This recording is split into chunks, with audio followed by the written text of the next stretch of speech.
You can't even do household chores, so we might as well get a divorce. And you better give me your assets too, James said with a smirk as he walked into the hospital room. I was hooked up too many machines, but that didn't stop him. A girl I didn't know stood next to him. James didn't realize I had $10 million in assets. He should understand that a divorce in this situation would be a matter of life and death for a housewife like me. Fine, he has the divorce papers, I thought. I couldn't stay with a man who verbally abused his wife. I pulled out the divorce papers I always carried with me and handed them to James.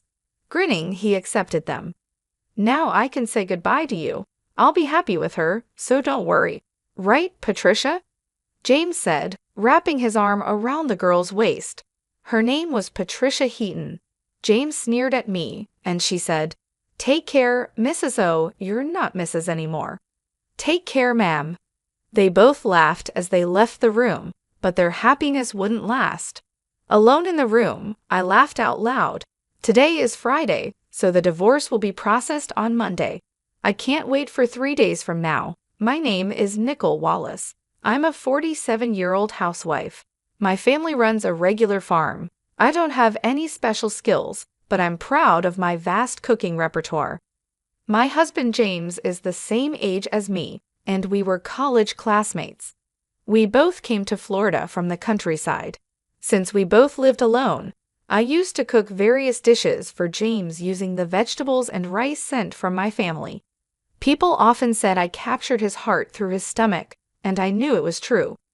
James has always been incapable of doing any household chores. I've been taking care of him since we started dating and after we got married. I continued to handle all the household tasks. Sadly, we didn't have children, but we enjoyed our life together as a couple. We both loved to eat, and on James's days off, we'd often go on drives to enjoy delicious food. When we first got married, James was kind, but after about 5 years, he became controlling. He never hit me, but his remarks became harsh, often saying, "Whose money do you think we're living on?" Those words hurt, but I didn't have the energy to fight back, assuming he wouldn't listen anyway. Being a full-time housewife made me feel inferior, and I couldn't stand up to him. James joined a well-known company after graduating from university, but quit after about 6 years. He quickly found new jobs but would resign from them after short periods. Because of this, our income was unstable. We managed by looking for money-saving tips but often struggled with our finances. However, at the company he'd been with for the past 3 years, he seemed to get along with his colleagues. I had faint hopes he might stay there for a long time. Then one day, James came home earlier than usual. "I'm home. I quit my job," he said. "What again?" I said, surprised. James' eyebrows twitched. I stopped cooking and rushed over to him. "I'm sorry, I was just shocked." "No welcome back, and you're criticizing what I do?" "You've become quite bold," James said. His words made me freeze. James was in a very bad mood, and if I said the wrong thing, it could get worse. "I'm sorry," I said. "As long as you understand," he replied, somewhat placated. He sat on the sofa and turned on the TV.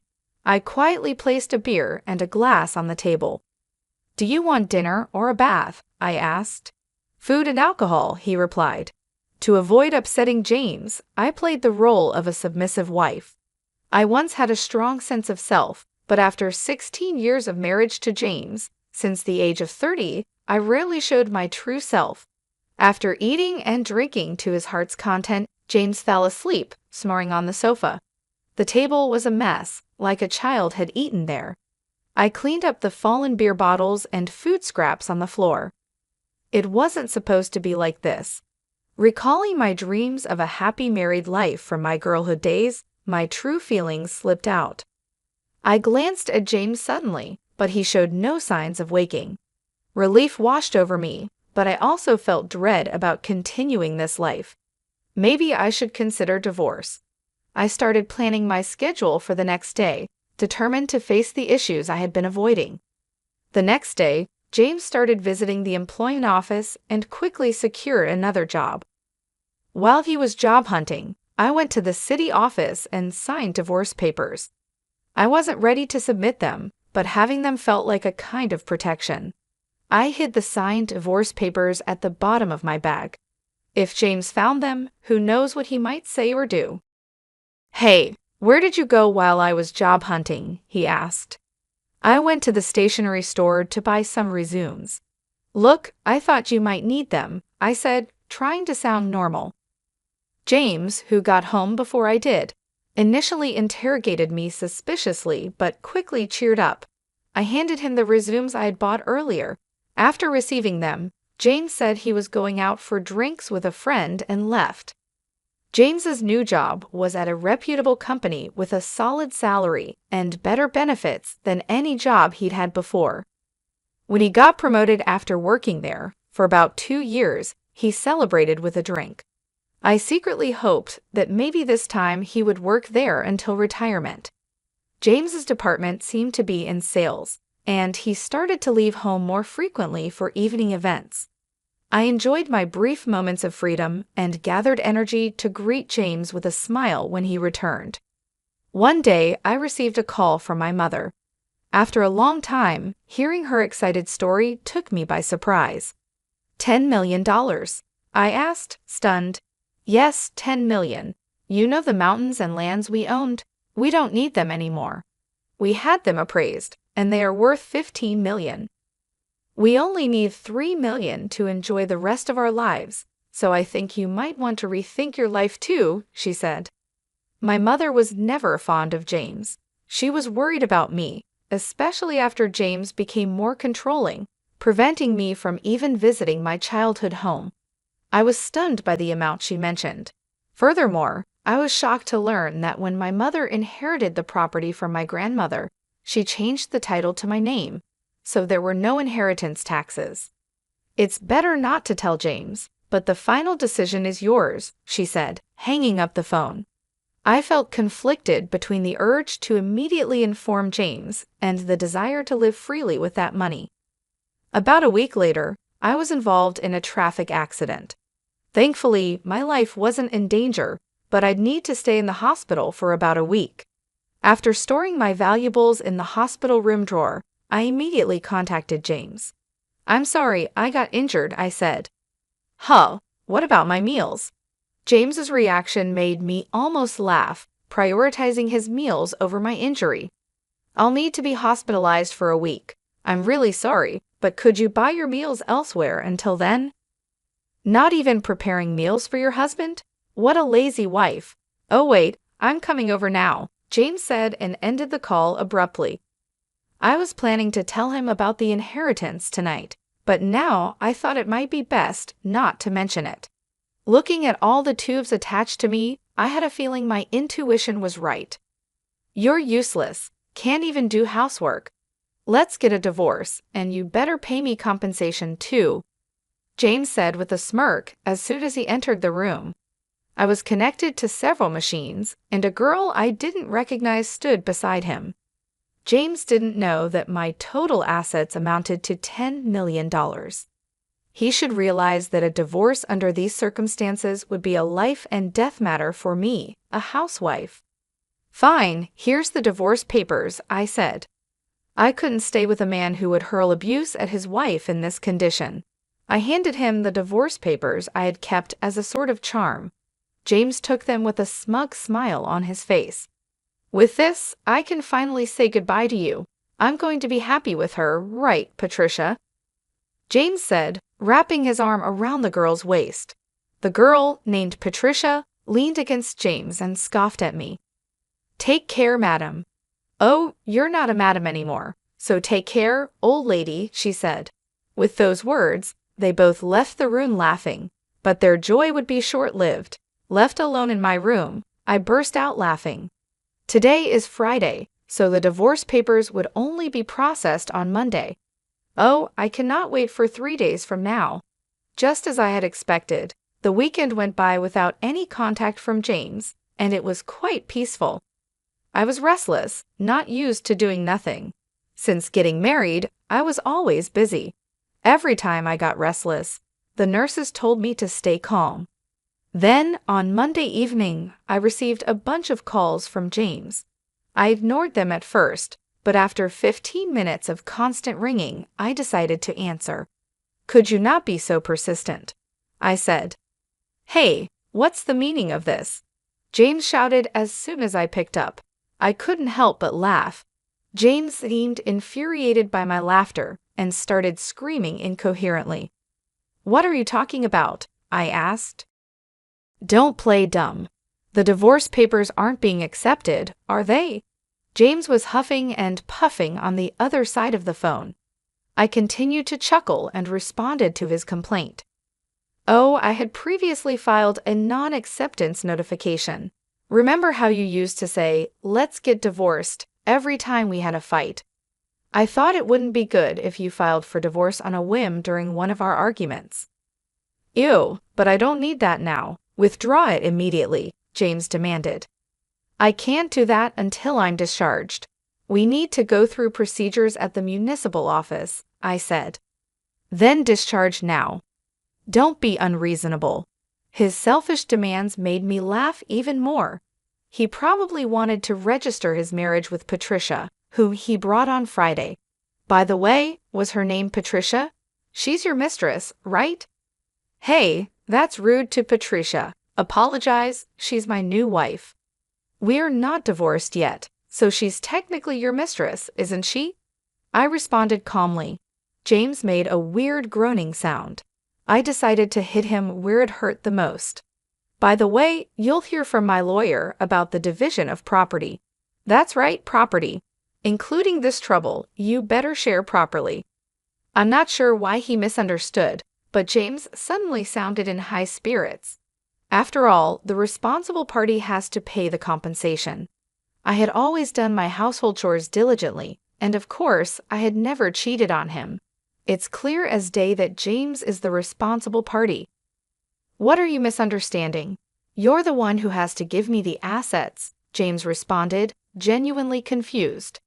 He likely believed that by not taking care of him while I was hospitalized, I would truly be at fault. Even in my parents' time, one wouldn't be deemed at fault for such a reason. I bitterly thought this as I listened to his rant. I explained to him patiently. "What fault of mine are you talking about?" "Just so you know, not being able to do housework because I'm in the hospital doesn't make me at fault. You've abandoned taking care of me. If you were a child, it would be considered neglect, but you're an adult and should be able to take care of yourself. That's why it doesn't make me at fault." "If I say you're at fault, then you're at fault," James insisted. Even a judge would be shocked by his baffling logic. I pictured myself facepalming. Did he really think such childish reasoning would work? Don't you know what's legally defined as grounds for fault? Being at fault means things like infidelity, like having another woman despite having a wife. That's why Patricia is my new wife, and you're no longer of any use to me. So it doesn't apply, right? "What are you talking about? Since you were dating her behind my back, it's clearly cheating," I said. James still didn't seem to understand. He was set on believing he was right. "Either way, please communicate through a lawyer from now on." "Goodbye?" "Hey, Nicole," he shouted, but I hung up the phone without listening to his protests. He called multiple times, but when I ignored him, he eventually gave up and went silent. I was relieved, but the next day, another headache-inducing event occurred. Feeling frustrated by the non-stop ringing from 9 in the morning, I pressed the call button.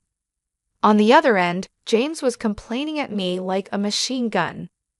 At first, I wasn't sure what he was saying, but piecing it together, it seemed he was complaining about not being able to withdraw money from a bank account. If it's a joint account, James should be able to withdraw without any issue. But if not, I recalled the bank cards and passbooks I had left at home and asked, "Were you trying to take money from my account by any chance?" "Exactly. You're still in the hospital, and I was going to take the money into account, but the card won't work." James rumbled on with his unreasonable argument. It seemed he didn't understand what I said yesterday. When I was scheduled to be hospitalized for a week, I had called the bank and requested they prevent withdrawals until I was discharged. I could handle it personally after being discharged. It was to prevent James, who was reckless with money, from depleting my savings while I was in the hospital. My decision was proven right. It's unthinkable to try to withdraw money from the account of an ex-wife you've divorced. However, James didn't see anything wrong with it and asked me to make a withdrawal immediately. What are you talking about? We are practically strangers now. Why would I do as you say? I replied. You and my life haven't changed even if we're getting divorced. Act like a proper wife and listen to me, James insisted. We are not legally divorced yet, but we are already strangers. Got it? Unfortunately, I don't have money to give to strangers, I said. James was shocked since I had never resisted him this much before, but he quickly became assertive again. Just do as I say. Send the money now. Pay the compensation for not doing housework, he demanded. Even though he was academically capable when we first met, he seemed to lack common sense. 18 years into our marriage, it was clear I had made a poor choice in a partner. James seemed frustrated that I wasn't giving in.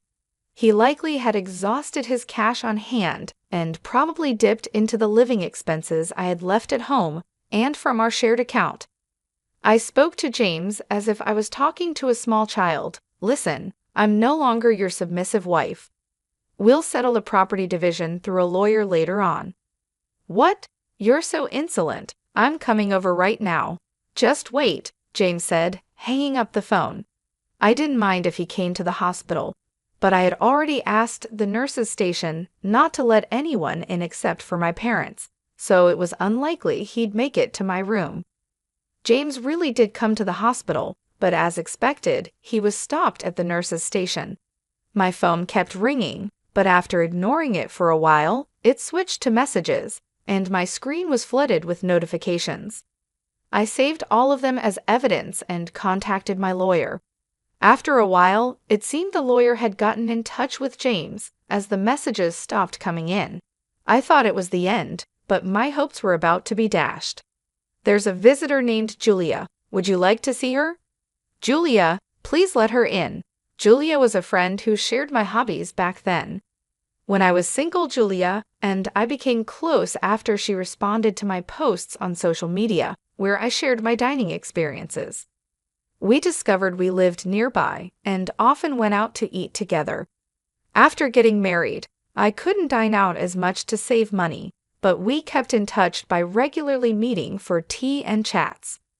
Nicole, are you okay from the injury? Julia asked as soon as she entered the room.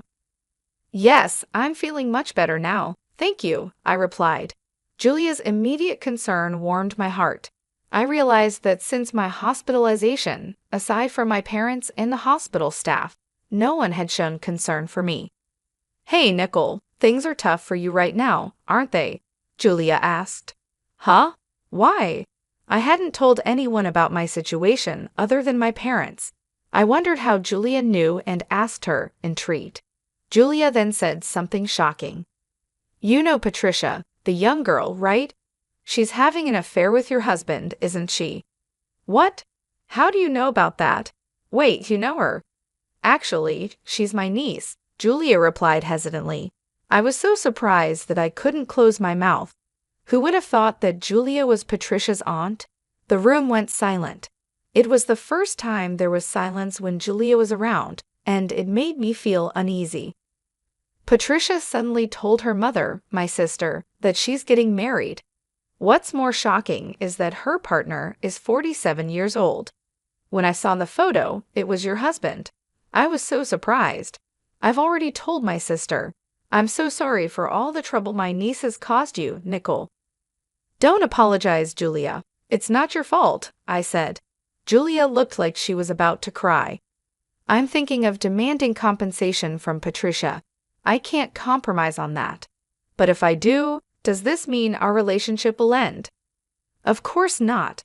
I want to continue being friends with you, Nicole. I'll make sure Patricia pays compensation. Neither my sister nor I can forgive what she's done. We'll keep a close eye on her. I was very grateful for Julia's words. We've been friends for over 22 years. I didn't want to lose a precious friend because of my terrible husband and his mistress. I've scheduled a meeting with them tomorrow, and I'd like you to come with me, Julia said. Of course, I'll be there, and I can also provide photos as evidence of their affair. The next day, fresh from being discharged from the hospital, I prepared for the meeting. I went to a private restaurant room with my lawyer. James and Patricia had already arrived and were indulging in an expensive traditional meal. I was speechless at their audacity. You finally made it. Did you bring the money? Remember, you are paying for this meal, James said without even stopping his meal. Patricia continued to eat with a smug look on her face. I decided to fight back. Please handle the payment yourselves. I came here to demand a fair share of the assets from the two of you. How long are you going to sulk? You're really unattractive, James remarked rudely. Ignoring his comments, my lawyer and I took our seats and showed evidence proving James was at fault. We first presented legal documents about the reasons for liability, followed by documents on property division.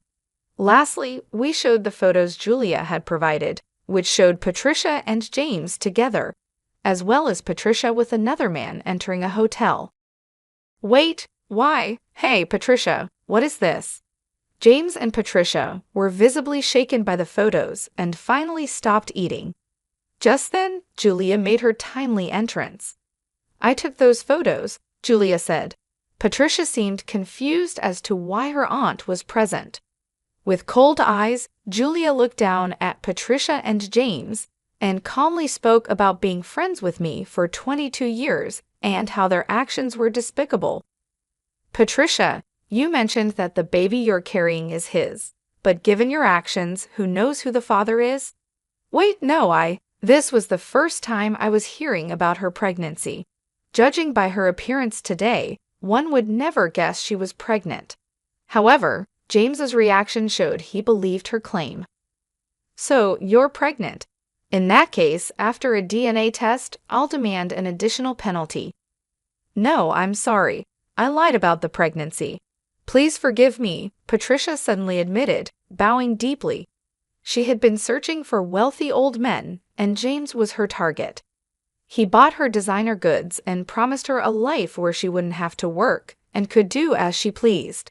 She believed she could be a housewife and occasionally have flings with men of her choice.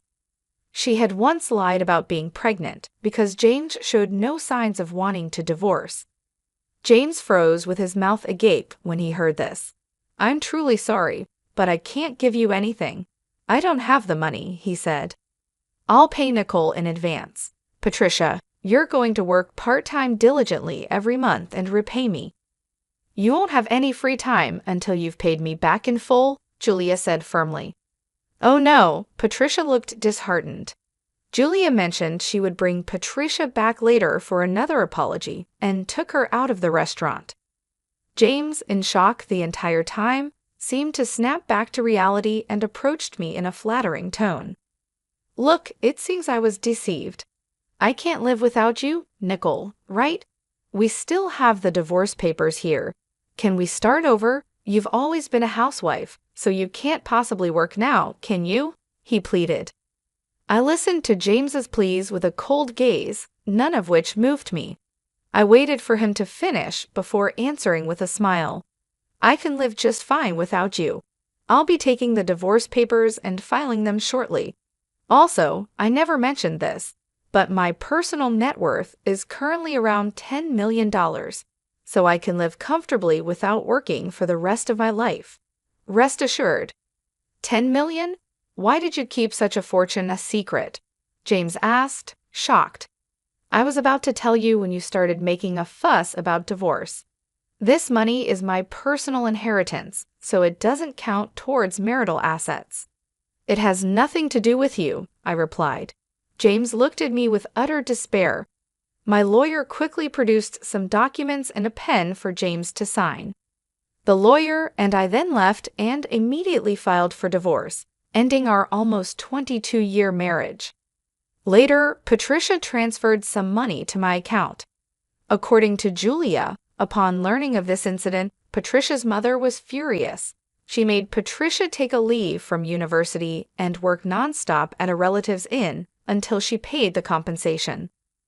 James, on the other hand, was disowned by his in-laws after they learned about the divorce. He was told he wouldn't receive any assistance, so he reluctantly took out a loan and paid me in one lump sum. Furthermore, it was revealed that he had been with Patricia at a hotel during work hours.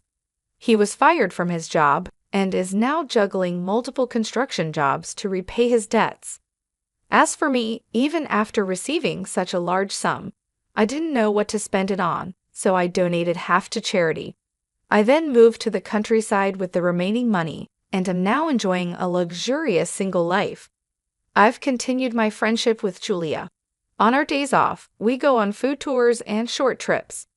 We both plan to stay single, so I suggested maybe we should share a room. Initially hesitant, Julia agreed when I mentioned we could share deliveries and she could join my meals. Moving preparations started the following week.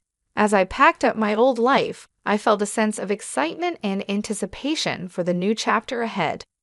The thought of living true to myself, free from the chains of a toxic marriage, filled me with joy. Julia and I found a beautiful house in the countryside. It was spacious and surrounded by lush greenery. We both loved the tranquility it offered, a stark contrast to the chaos and stress of city life. We set up a cozy living space, complete with a kitchen where we could continue our culinary adventures. As we settled into our new home, our days were filled with laughter and good food. We explored local markets, tried new recipes, and even started a small vegetable garden. The simplicity of our routine brought immense satisfaction. Julia and I grew even closer, sharing not just our home, but also our dreams and plans for the future. Despite the hardships I faced, I realized that my life had taken a turn for the better. The toxic relationship with James was a thing of the past, and I had found a true friend in Julia. Together, we built a life filled with love, respect, and mutual support. One sunny afternoon, as Julia and I enjoyed a picnic in our garden, I reflected on my journey. I had gone from feeling trapped and undervalued to experiencing freedom and contentment. I had discovered strength I didn't know I possessed, and learned the importance of standing up for myself. The lessons I learned during my marriage and the subsequent divorce were invaluable.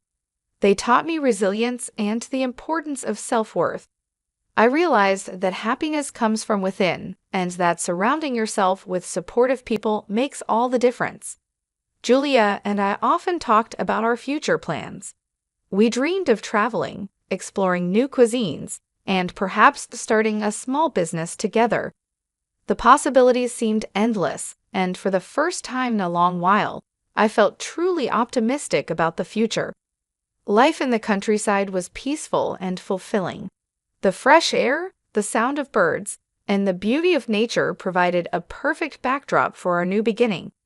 I had found a sense of purpose and joy in the simple things, and it was a feeling I cherished deeply. As the days turned into weeks and then months, Julia and I continued to thrive. Our bond grew stronger, and our friendship became the foundation of our happiness. We supported each other through thick and thin, always knowing that we had someone to rely on. Looking back, I realized that leaving James was the best decision I ever made. It allowed me to rediscover myself and build a life filled with love, laughter, and true companionship. Julia and I had created a haven where we could be ourselves, free from judgment and filled with joy. In the end, I learned that life's challenges often lead to unexpected blessings. My journey taught me the importance of self-respect, the power of friendship, and the beauty of living authentically.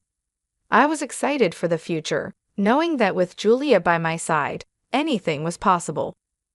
I was determined to live my life joyfully and true to myself from now on.